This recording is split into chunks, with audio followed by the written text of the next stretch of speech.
And you will get there, but it takes easing into this new way of life. We don't consider how much, not just our routine is being changed, but how much we are changed.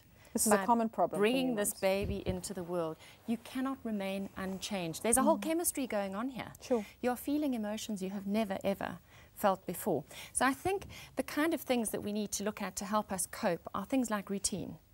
I'm a great believer in having a good routine, and I'm not saying you have to have it rigidly, no, because that's not how life works anymore. And then you set yourself up for failure, and then the guilt is even worse. But if you have a routine, you have a starting point, you have a framework. You know, there are lots of schools of thought, demand feeding, parent-directed feeding, all that kind of thing. I prefer to go the more parent-directed feeding, the more routine kind of. If you're going to be a working mum, you need to have a more predictable routine, where you know that your baby will more or less sleep around this time, will wake up at this time, have a feed, and then it's playtime for a couple of minutes. And at Raymond's age, it's a couple of minutes.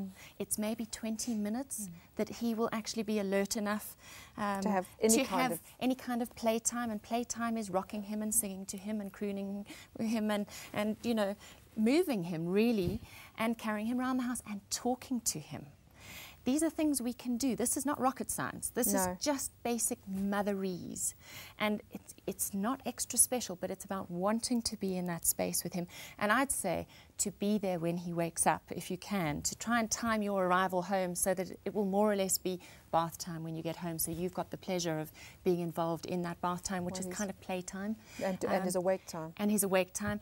And I used to try and plan my work and my meetings around when my baby would be asleep and awake, so that I could try and be there as much as possible when he was awake.